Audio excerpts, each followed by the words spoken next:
Okay. I take it. Yeah. Stop sharing your screen and take and stop sharing.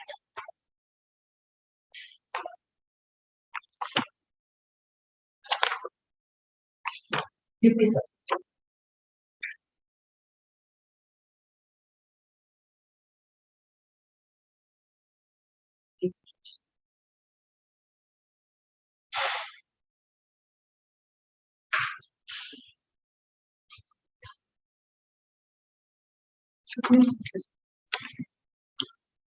Hello and good evening, everyone. I'm Alita on behalf of India Diversity Forum. Welcome you all to the yet another Novartis Presents D&I Pe Charcha April edition. Discrimination, stigma, and intolerance are usually hidden in plain sight at workplaces. Most of the time, we go unaware of these as they are hidden under various layers, from intolerant jokes to disparaging comments to exclusion from meetings. Workplace bias takes different forms while obscuring intolerance, discrimination, and stigma. While professionals should be protected against such unlawful discriminatory practices, the anti discrimination laws don't always provide protection. Hence, India Diversity Forum is giving a platform to spread awareness on this topic and help fight back against discrimination, intolerance, and stigma. With that, let's begin this month's D&I Pe Charcha presented by Novartis. The topic for today's Charcha is fighting back, intolerance, discrimination, and stigma. The D&I experts joining us today are Colin Mendes, Head of Human Resources, Walters Beko, Beena Jacob, Senior Director HR, DHL Supply Chain, Gitanjali Chuk Kothari, Head Marketing and Corporate Communication, Bharti AXA Life Insurance, Preeti Ahuja, Head of People, Peak, Shobha Cecile, General Manager HR, Hamleys, Reliance Brands, Reliance Retail. And a moderator for the session is Dr. Anita Kumari A, Global Head Operations, Novartis. Over to you, Anita. Thank you, Melita. That was a wonderful introduction. And it's really my pleasure to host this forum and to be hosting all of you and being a facilitators for the torchbearers of diversity inclusion area. And am I audible? I'm getting an echo. You're audible to Can us, somebody Anita. give me a thumbs up? Okay. Yeah, you're audible. Okay, thank you so much. That's what I got because it's echoing, so I suddenly got worried. That's the reason. Okay, it's really my pleasure to host to all of you and to be with all of your leaders. And if you say that it was my dream come true today, would you believe that? As a child, I always dreamt of being a change leader in diversity and inclusion. You might say no, because when I was a child, it was for 4 decades ago. It was 1980. Diversity, inclusion, like words were not even coined, I guess, at that time. But the feeling of creating an inclusive environment or a safe environment for everyone, where everyone is accepted, was my dream. For that, there is a great reason also. I would like to take you through a small flashback on to 40 years back. That is the Eastman color flashback, if it's all right. In 1980, I think one of the monsoon days when I was just joining a school, it was a school in a southern Udupi, it's a southern Karnataka, small coastal town. And there was a school of 1,000 kids with a blue and white uniform. And among that 1,000 kids, I was one which was outcasted over there. Not because I had any physical disabilities or visible disability or because I had any special abilities, because I did not conform to the typical stereotypical environment. Because one of my admission form didn't have a religion and caste mentioned in it, And I was really ridiculed for that. And I still remember. And my dad being a Hindu and mom being a Christian, they decided not to attach me to any religion. They kept those form as a blank. And that's the reason as a child, I was ridiculed, I was harassed, I was called crossbred. And I really know the feeling, how you feel when you are outcasted, when you are not included in a circle, when you are kept outside and harassed. And that's when probably as a child, I dreamt of having a society that is more acceptable to everyone, the society that includes everyone, despite of having their all kind of shortcomings, and society that is more accepting and kind to everyone. So probably I was visualizing one of the society school that way. And that's the reason this feeling of getting into diversity and inclusion existed as a child itself. And today it's really making it true, because I can work in a larger corporate setup. I can be involved in a hiring process, and I can fight against the unconscious biases and also assure some kind of inclusiveness and a safe environment for everyone. You all know there are a lot of government policies, and also kind of a government has put some mandates, but is it helping the person to feel safer in an environment? Is it making every employee to bring their assimilated themselves, authentic self to the office environment and be free of prejudiced or free of harassed? We really don't know, but we wanted to get into those stories and get a kind of a lesson learned from each of the corporates to see how we are progressing there. So let me get started with this discussion. Probably each one of you can give you a short discussion, a short intro, plus a reason for you being in this cause and what has driven you for this cause, and what is that small difference that each one of you want to bring into this forum. You can give me that kind of perspectives. Let me get started with Colin. Is that all right? Not because you are a minority here, I'm pushing it, but I am more interested to know what's happening in manufacturing industry. I know rest everybody comes from a corporate setup, but you have been coming from a manufacturing industry, and I really wanted to know. And that's the area I really see had to make a lot of progress as per the statistics. I would really interested to know that from you. Over to you, Colin. Thank you, Dr. Anita. And in fact, you mentioned about minority, but I think I'm adding to the diversity here. So thank you, and honestly, that's a beautiful question. And just to introduce myself, Melita already did that, but nevertheless, I lead HR for Voltas Beko. Voltas Beko is a joint venture in the home appliance space. We manufacture refrigerators, washing machines, microwaves, and dishwashers. We're a new company and barely 3 years old, but diversity and inclusion has been very, very apex on our agenda. And that's the reason why when Melita requested me to come onto this forum, I thought nothing better than to come and share my perspective with each one of you today. And I'll tell you something. So, if you look at the situation today, in terms of diversity that we have, we have something like 32% of women diversity. It's a fairly new factory that we've set up in Gujarat and Sanand, and we have 32% women working across shifts. And I must tell you, they are bringing to life products that deliver everyday happiness to each household in India. We started off with our ref line, and then very shortly started off with our washing machine line.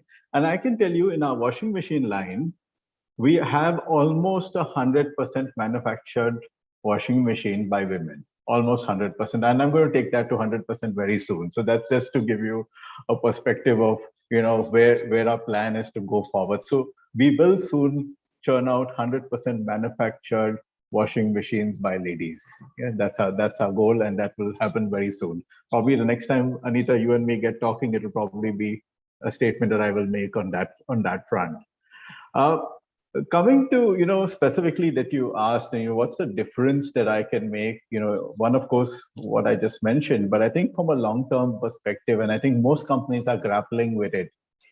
We've made very good progress on the front line. In Gujarat is a state that a lot of women also are not very upfront to working, and so we believe that we can give them an opportunity to come to the manufacturing sector, be independent, and set up their own, create their own life over there.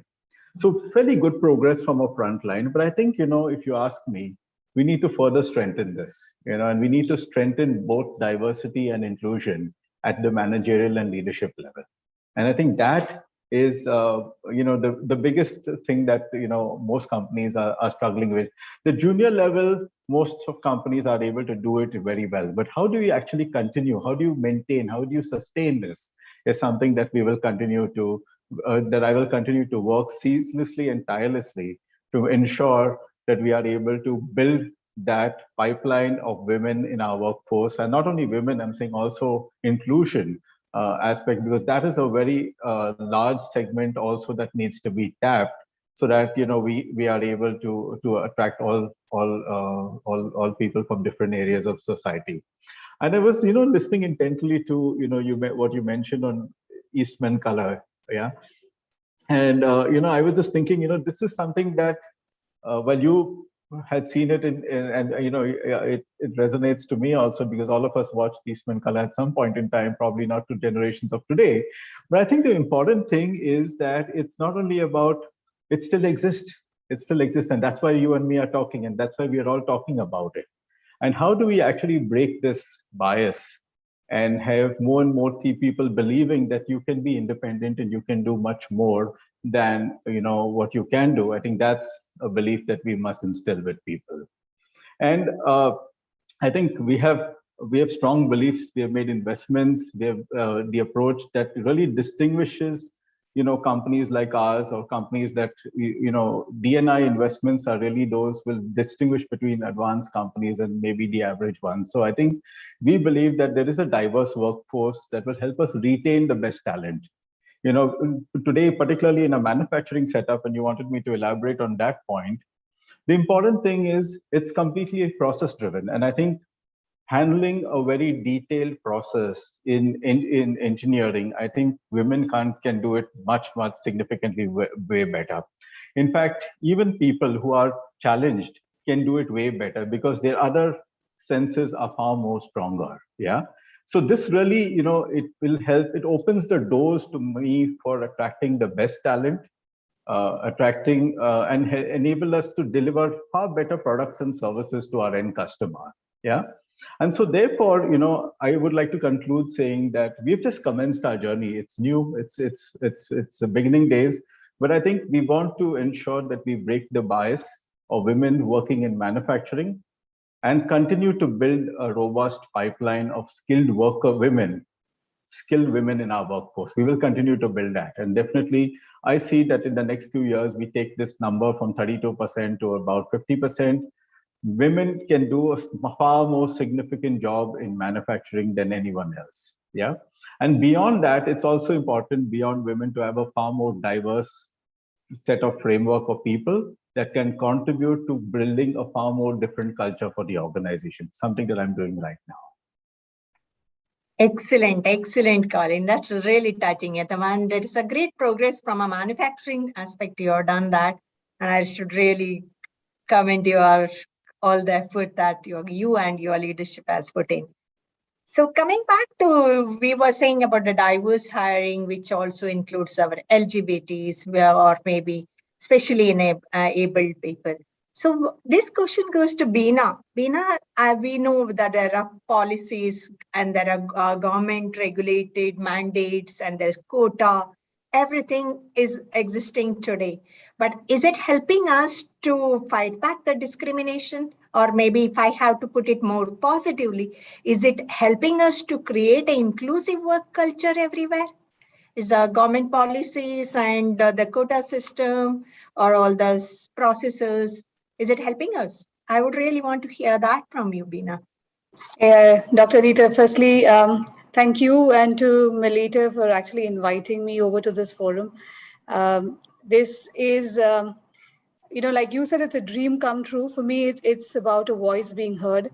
As HR professionals, and I believe all of us on this call, or more so, I think 90% of us on this call are HR professionals, and we've got the ability to, or the gift to actually be able to contribute back to the business, society, and people at large. So even speaking on a topic like this, I think it's 60 minutes of our time absolutely well spent. So at the beginning itself, my gratitude to you and to Melita for having extended this invite to me. Coming to the question that you raised with me, that's a very interesting concept. And, in large organizations, and I work for the logistics sector, I work for DHL supply chain in India. And in large organizations where we actually speak about diversity and inclusion, one aspect that we forget to look at is, how does the government really work on this? And we don't really give it too much of an attention. And hence, coming to your question, I'm actually going to break this into two parts. One is about fairness and one is about inclusivity. Let's talk about fairness to begin with, and I'll try and keep my answer as crisp as I can. There's a lot of policies that the government actually has brought about in terms of fairness of compensation, fairness of benefits. So if you look at the minimum wages, and Colin works for the manufacturing sector, I see people from the retail sector and others as well. There are a number of policies that are around minimum wages, that are around statutory benefits.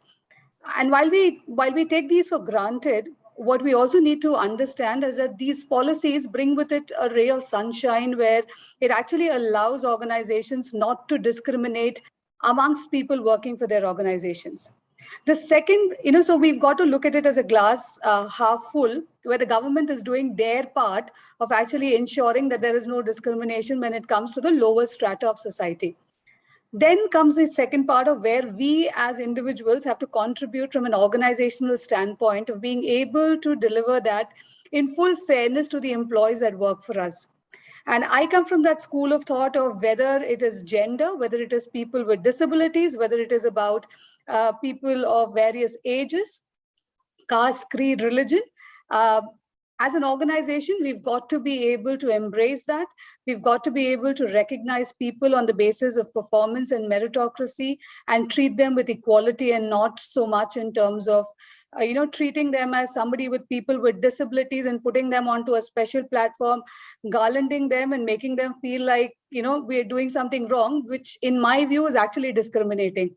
Because we are now going around raising a flag of D&I and actually discriminating by calling them that, right? So that's where the fairness from an organizational perspective comes in, and where I was trying to relate between government policies and what the organization should do. The other is the talk about inclusivity. Easier said than done, in my view. The spelling's very easily to put onto a PPT, and everybody really does that without really understanding what it necessarily means. In my view, or the organization that I represent, inclusivity for us is being able to provide people with a livelihood where they can actually live their lives with equality in this society and hold their noses held up high, and then don't get discriminated because of because of the gender or because of the physical disability that they have. They feel proud to work for an organization like ours, and they feel very included, and we treat them equally. So, and that again goes, if I had to club that up with the government policies, the government does exactly the same thing with a lot of policies around the apprenticeship programs, or you look at the skill councils that a lot of manufacturing skill councils that run, or the retail skill council that run, or the logistics skills council that run. So the government is doing their part. They're making those policies to make sure that we stick to it and we don't discriminate. The rest of it is actually lying with not just the 6 or the 9 of us that we can see on screen, but every single organization that actually takes that forward and holds that flag up high and actually make sure that those discriminations are not done within their own organizations. So that's the answer in crisp for the question that you asked me, and a very, very interesting question indeed. Thank you, Veena. Taking your discussion forward, because most of the organization leverages on anonymous reporting for kind of a discrimination or maybe for any harassment. I would really wanted to kind of a drill down and drill down on this question. How is this channel working? Does it really give a benefit, or are we able to leverage anything from this channel? And I would like to post this question to Shobha, if that's all right. Thanks so much, Dr. Anita. And once again, thank you. A warm welcome to all of you on the call. I'm extremely feeling privileged to be a part of this discussion. A very interesting topic about discrimination and about being more inclusive in this world that we live in. And I think discrimination, bias can be anything. So if I correlate back, why I think this topic is very close to my heart. And like you said, Dr. Anita, long back is, I always had a very unconventional voice compared to a lot of women. So, of course, that was something that throughout my growing up years that I would have been, dealing with and facing. Okay. So, of course, we are now come to a world where we appreciate inclusiveness in all ways. And, obviously, as you kind of rightly said, I'm a part of a very large organization, privileged to be a part of an organization like Reliance. I head HR for Hamleys and Rowan, a part of Reliance Brands Limited. We are, of course, a subsidiary of Reliance Retail, where we believe that as an organization, we also have this particular duty towards the society that we live in. Now, what we have done in our organization is we've created various channels and mediums so that people do not feel scared. And why I say this is because we are a large organization. We have more than, say, 1.9 lakhs of employees in Reliance Retail. Now, how can even the smallest employee who's working, say, in the remotest store in the country, so we are in retail, right? So we have these points of sale which could be extremely remote, which could be very, very far away from the corporate world that we live in the big cities that we work in. How can these employees actually reach out and feel safe, for anything? So we've done a couple of things. Now, of course, when it comes to anything to do with sexual harassment, we have, the POSH cell, we have the IC committee, we have done all that. There is a mechanism that is communicated to every point of sale. So we would have maybe 8,000 or 10,000 points of sale. Every point of sale has a toll-free number which they could call up. They have a mail ID, which is absolutely somewhere that a person could put in a complaint. We also have an ID which we've created, which is called the VID, which is absolutely when we want to deal with any issue related to diversity or inclusion. So anyone has any issue, maybe a manager has not treated them well, or maybe, somebody would have made some biased statement with respect to their color, with respect to their religion, or with respect to the way they look and feel. And even that particular thing could be raised by the employee. And I'm talking of a shop floor employee. Colin will understand absolutely, like a production worker. We also have designer wear with us. So whether it is a production worker, whether it's a shop floor guy, he or she has the opportunity to write into this ID. And this particular ID is monitored by absolutely people who do not belong to the format or to the to the organization, the sub-organization from where the employee belongs. We also have created what we call as the whistleblower cells, where an employee could actually put in. And absolutely the employee could, write in case he or she felt that there is something that is a malpractice or there's something that's not going well with the employee. And what we have seen is a lot of confidence from employees in this, all right? Now, we deal with people, who do we hire? 90% or 80% of our workforce are people who would be 12th pass. They would be 10th pass. Now, to build confidence in this kind of a very young age group, okay? These are the channels which I think has really worked.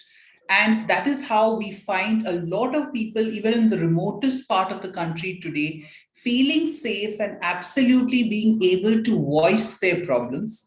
because they know that there is an independent unit which would be looking into these issues and actually helping to resolve that.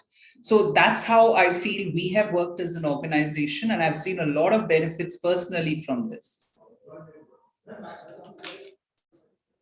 Thank you, Shobha. That was really nice. And I really admire the setup that you really put in place to make each one of them safe. And my next question goes like, when the people found guilty or maybe something happens in an event, obviously organization will take an action and that could be a termination. But are we looking at any upgrades that required from our judiciary system or maybe from our government or maybe our police force or anyone? Or is there any opportunities for that, or are we asking on that? This question I would like to post it to Geetanjali. Thank you, Anita. Thank you so much. I also think I'm extending Colin's point on bringing diversity to this. I think I am the only one who is not an HR representative. And I am also from a BFSI sector where we face a different and a peculiar problem where we rather similar to manufacturing, where we have extremely limited representation of the women workforce. Banking, yes, there is still far more, but insurance, the number has just about reached about 20%. And yes, we're grappling with that issue. So, and coming to your question, Anita, on the judiciary level, it's not just about reprimanding somebody when they come up with the certain issues, or any person in complete anonymity posts something. I think we need to grapple this at the grassroots level. Why do we really need to wait for somebody to even bring up those issues? Why can't we sensitize enough? Why can't we spread enough awareness? And why can't we enable the men at the workplace to make it a safer place for women? The judiciary piece, of course, is going to be a much long drawn one.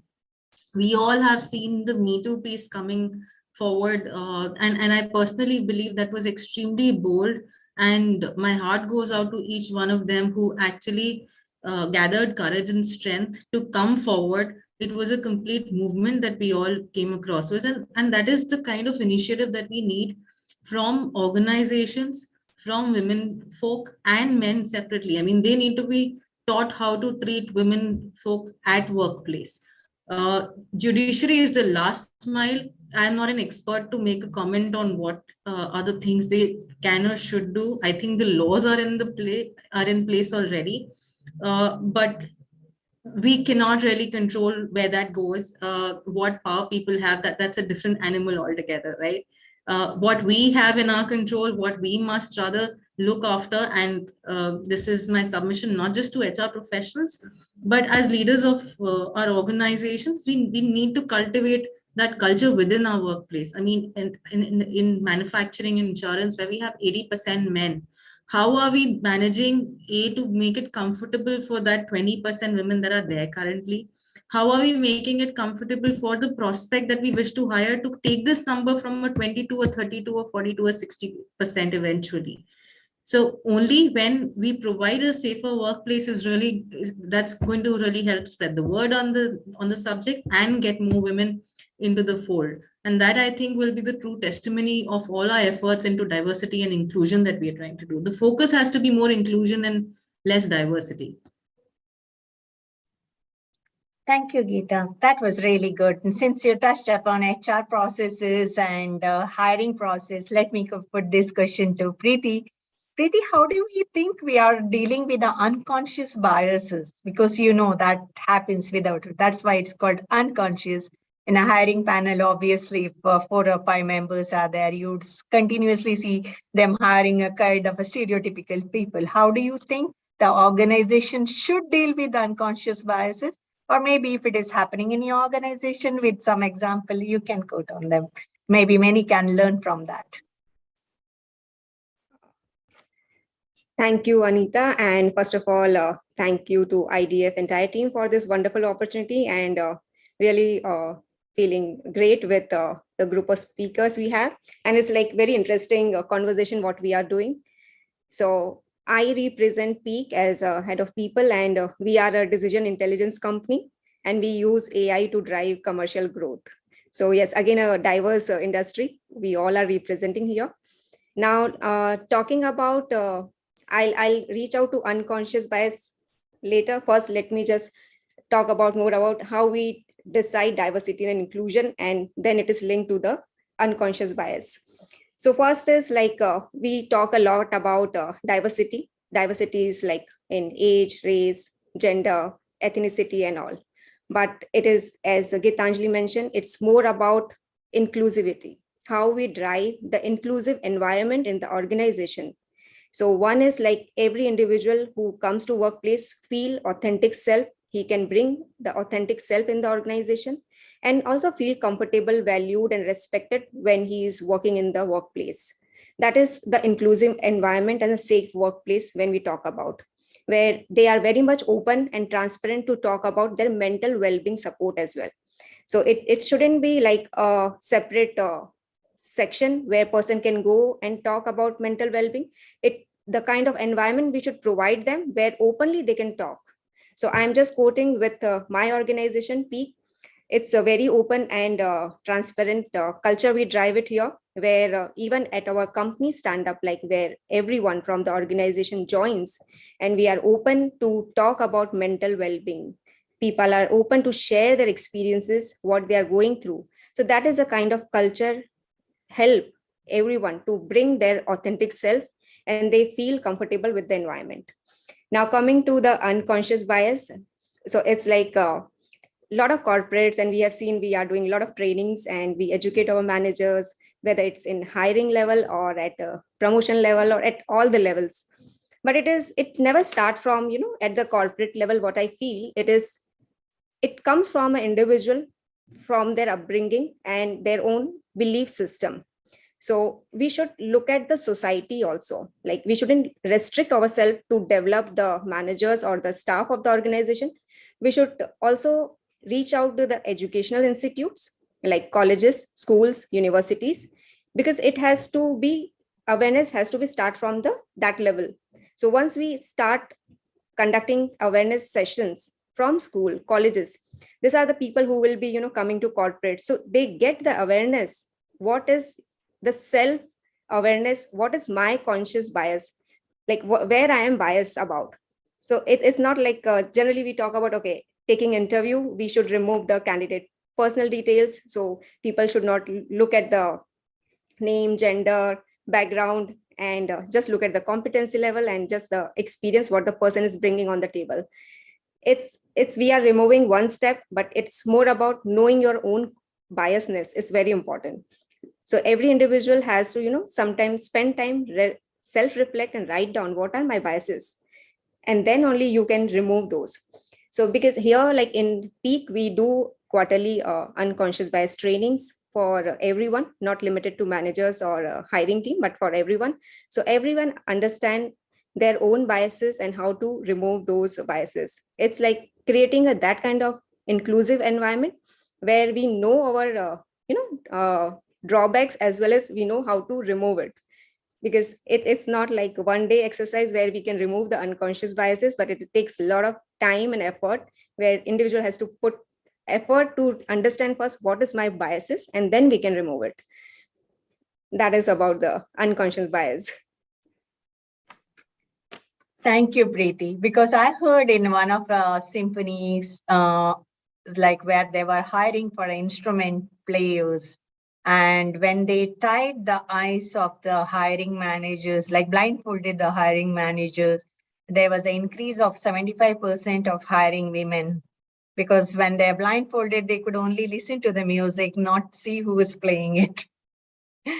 Those kind of the statistics really stun us and really know that a lot of unconscious biases are around, and that is inheritance. We cannot remove that overnight unless we start introspecting ourselves and trying to remove them by ourselves. But the point that you raised, I really liked it, because all this should begin in a school. I think that's where we all learn to be bully. And if you are a bully in a school, you continue to be bully everywhere. And when you come to corporate place for a survival, you start putting up an act and all the thing. And that's what you call as a work pressure later on, putting on an act and behaving that way. So my next question to Colin. Colin, they say that discrimination, intolerance, everything still exists and it comes out in a organization. But yeah, it comes out in a different segment, like a lower level shop floor, maybe in a senior level or leadership level. Do you think everything should be treated same way, or do you think that senior manager level, it should be treated severely? What is your opinion on that? No, I think, firstly, there shouldn't really be any differentiation in the organization hierarchy in treating anything differently of this nature, because I think this is a subject and this is very important to ensure that everyone is treated equally, and that's what these are the values an organization would stand for.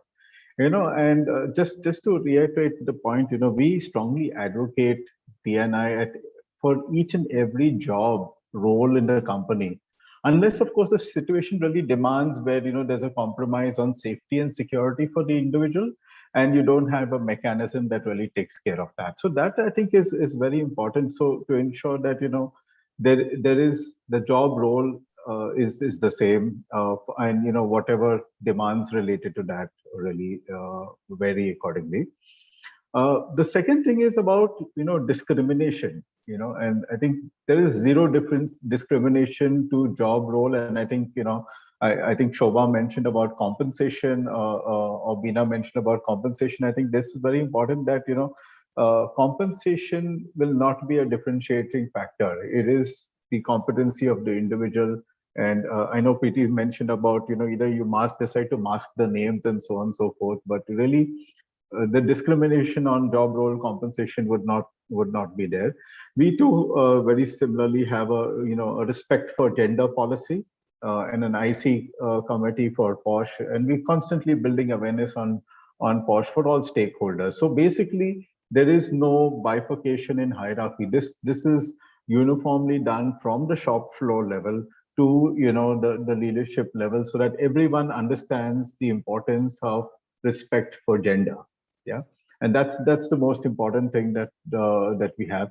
And I think all employees are supported really of their development and are encouraged to speak up. So there are channels that are allowed, that are created, where they can speak up, and be the best version of themselves really. Yeah. And today our company policies are really crafted on line with regulation. So really, as you know, regulation does not consider any hierarchy really. Yeah. However, in order to build a long-term sustainable policy, it's and an inclusive work culture, particularly in a traditional manufacturing setup like ours, we need to first model the behavior we want to see. What's the behavior we want to have? And that has to be irrespective of hierarchy. The second is we need to have buy-in from various stakeholders, so key stakeholders, and then drive this change ceaselessly across the organization. And I think to ensure that this continues and is sustainable, our ears to the ground need to be there, where we are constantly, having the pulse of the situation and what is happening, what is moving forward. Are we moving the needle from where we started? Setting targets for ourselves and really measuring the progress. And of course, the most important thing, celebrating small wins that we have done. That will help us take forward to a very large extent. And I'll tell you, today even we spoke about. I think Preeti mentioned about talent attraction stage. Where you might want to mask people's details. I think the first is to get the acknowledgement of diversity, and people can actually come in at irrespective of level. So acknowledge the lack of diversity that you have in the organization. Train the right people, ensure that they are able to relook at the entire system, and of course celebrate differences that people will have, and that will continuously be there. And I think one important thing to ensure it's sustainable is bring in a mentorship program, which actually can be driven by the leadership level or driven across levels. Bring in a mentorship program that can nurture and grow diversity in the organization. And that's how, you will break this entire thing of discrimination, intolerance, stigma, and also the hierarchy around all that, So if you ask me to summarize, I would like to say gender neutrality is practiced to a very large extent in our company, with no specific focus on, even for promotion or discrimination based on gender. So I think meritocracy really is most important. And we believe people who perform, people who do well, who show potential, they are the ones that will move up. In line with your answer, I think I have a question from audience, and that's quite interesting. And I would want each one of you to answer to that, maybe in 1 or 2 liners. It says that women benefit from positive discrimination at workplace. How can you address that? And I am quite baffled with this question myself. So I would pass it on to Shobha, and maybe each one of you can answer that at your perspective. Do you really feel that women benefit from a positive discrimination? Hi, actually, Anita, I'm not really sure on what the question meant, but what I'm assuming is that the person wanted to say was that maybe women get certain benefits because, as an organization, we are obviously becoming more and more sensitive, or the world is becoming more and more sensitive on getting a fair distribution of gender diversity, and of course having rules and policies in place to kind of support women.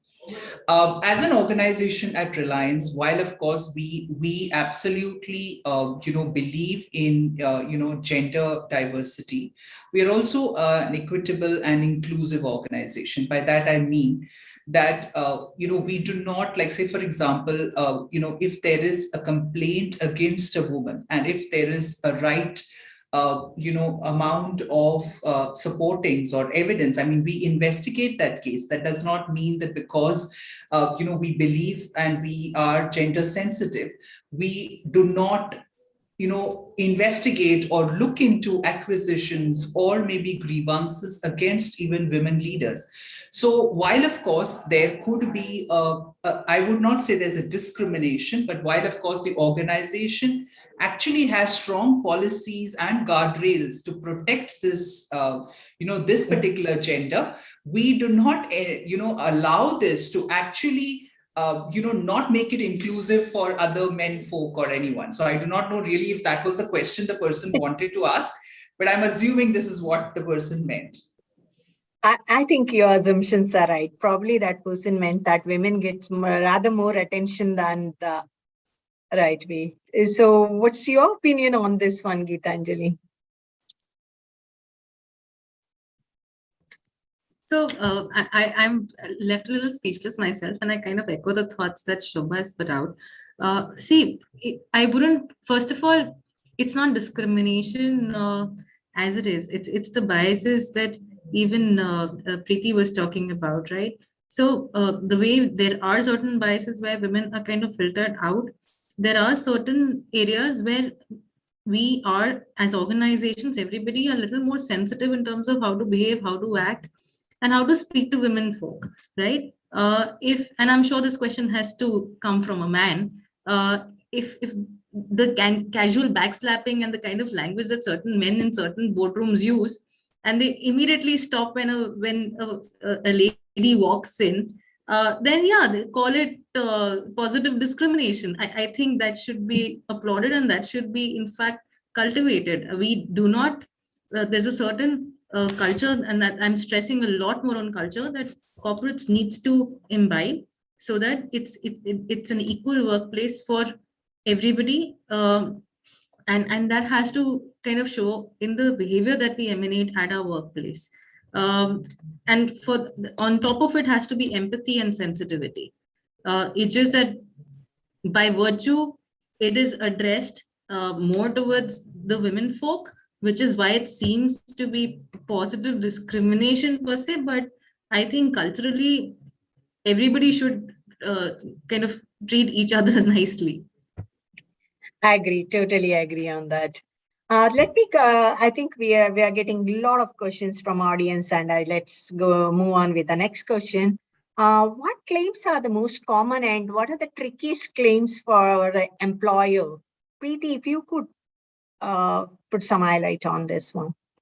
What are the claims that most commonly seen, and what is the trickiest issue for an employer? Yeah.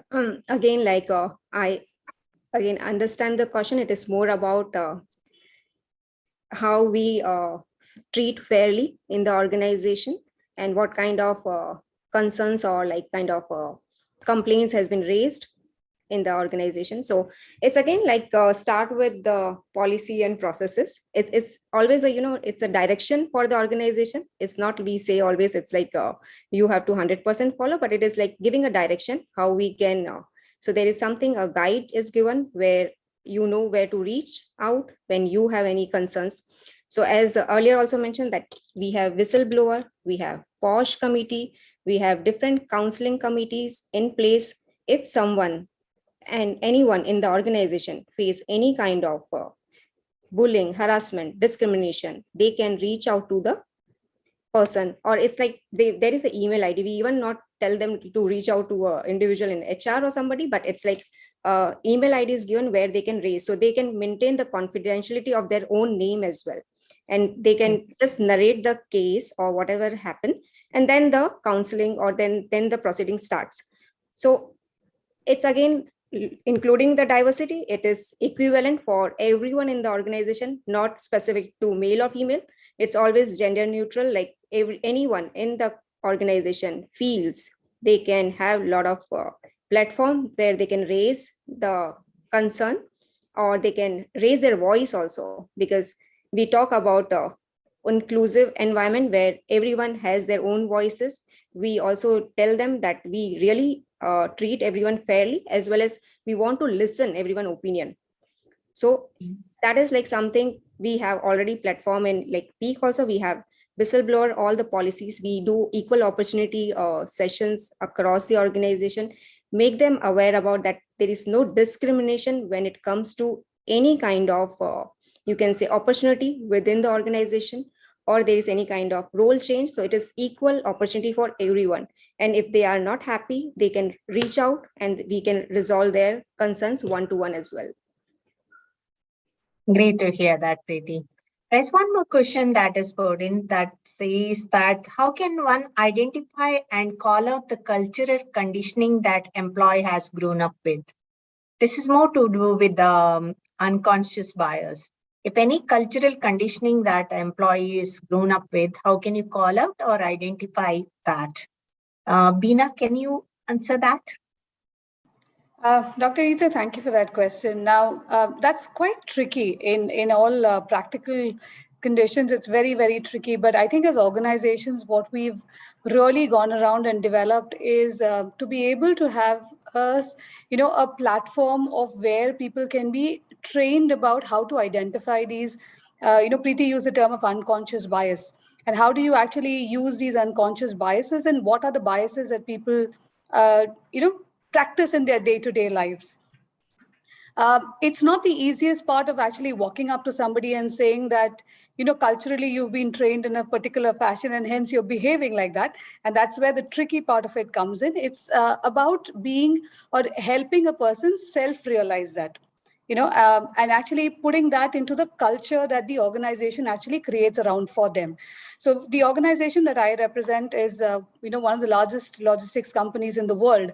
And we've got a very set pattern of actually doing this in a very subconscious manner, but at the same time doing it in a way where we actually educate people on how they've got to be able to identify their unconscious bias. Just putting them through a training program is not necessarily going to help them out. So what we actually do that is it's actually broken down into multiple aspects. So we do trainings for them. We actually do that in a lot of practice things that we actually have for people. And we also do a lot of coaching and mentoring for people that actually require to be coached and mentored around that particular aspect. So, while pinpointing and letting somebody know that you are not doing the right way of doing it might not necessarily be the approach. It's about actually helping them be self-aware of the cultural differences that they have, and what the culture of the organization actually has. So being able to draw their individual culture to the organization's culture, and how do they tread through that thin line is what we actually do, but very, very sensitively, I must add, because that's not something that you can really do by making a person feel guilty about it or feel discriminated, if I may use that term here rightly, feel discriminated about it. So that's how I would look at answering that question. Thank you, Beena. I think that was really relevant. When you're talking about the cultural fitment and cultural aspect of an organization, this was a question suddenly arose in me. And most of the cultural fitment or culture of the organization mostly depends upon the kindness that is there in people, empathy that people carry, and kind of a respect to each other that carries. Unfortunately, we do not have a KPI or an indicator for that across, right? Because if I had that, it would have been good. Instead of calling Fortune 500 companies with a kind of a set of a revenue, you could also call out on certain companies which are doing great on those organizations. So I would want you to pick up your brain on that. How do you see this one as a futuristic survey or futuristic number that can organization can bring in so that we can increase our empathy within our organization, increase the kindness and respect and kind of inclusivity in an organization without compromising on a meritocracy, of course. What are your thoughts? Maybe I'll start with Colin again. Yeah, I think to really increase the focus on meritocracy, I think the most important thing is to be an equal opportunity employer, and I think this is fundamental, that people need to understand that you're an organization that that values what you bring to the table, that values your capability, and also that values what your potential is. So I think these are very, very important. The second part of it about this is, what is the culture really you want to drive? Do you want to drive a culture that's transparent, that people can walk up and talk to anything, people can voice an opinion on anything that they want? People feel that they are valued for their work. So what's exactly something that you want to drive significantly? And there are a whole list of values that are there in the system, but what you want to drive is something that you will actually bring to the forefront.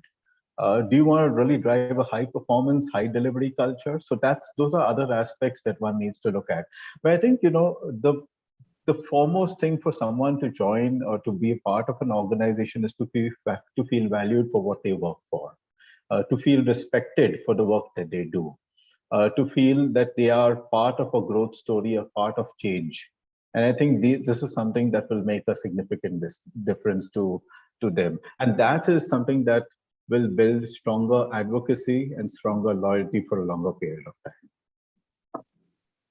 Since you brought up the loyalty, I wanted to pick your brain on this one. Like, you see that's a great attrition time is going on right now. So would you see a change in places where there is a lot of inclusiveness, is there, safety is being given, this attrition is lower compared to the other organization? What do you think, Shobha, on that? So Dr. Anita, absolutely. My answer is absolutely. This is very, very important in today's world. We are talking of the great resignations. We are in the midst of the great resignations. And as we keep battling for this war of talent, all right, compensation is not going to be the factor in which we can keep fighting this game. Because if I give X, somebody is going to give X plus 10. But I think how you could make a difference to your workforce is by creating these other magic elements, I feel. These elements of creating a culture which is inclusive, a culture which is empathetic, a culture where any employee is proud of what he or she brings to the table. They feel pride in what they are doing, and they know that they are respected and they are valued. It does not matter whether you're the bottom person or you are the topmost person in the organization. And I think these are very, very important in our organization. I would just like to highlight this. We do a lot of pulse surveys where we actually give absolutely, opportunity for the person to give their, opinions or their feedbacks in an anonymous manner, And what we try to do from these surveys is to actually carry through what is the employee trying to tell you? What are those areas, where he or she feels that the organization needs to improve and work on? And I think these are going to be the differentiating factors for great organizations in times to come. There is no other way that we are going to be able to retain talent. I mean, this is purely my own opinion, but that's how I really look at it. Certainly, I agree with that. I don't think so anybody want to leave where you're valued and respected and you're being paid, compensated enough also, right? That also pays into that, because in the end, they need to strike a balance of both. It's been a really enlightening conversation with all of you. I'm sure we added a lot of values and a lot of good, great contents out there for everyone to refer and probably adapt to. And it's been really great spending time with you.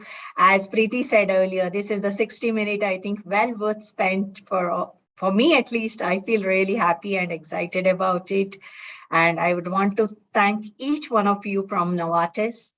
Great thanks, and thanks for being here, taking time out in this time. Thank you so much. Over to you, Melita.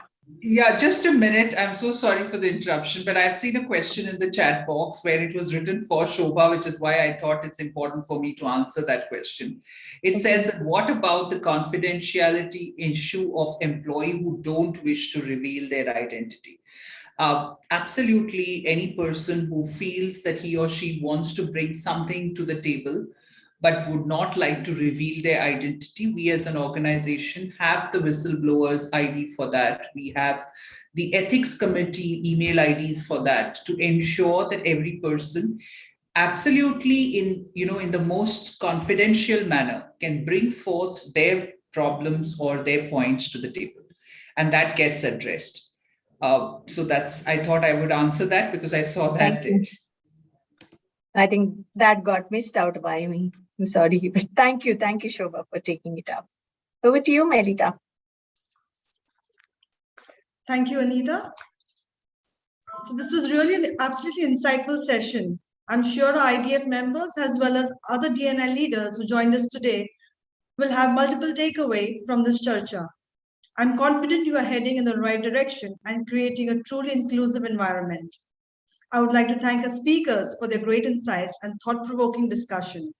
I would also like to thank our audience for keeping this session interactive and spending time out of their busy schedule to be here with us.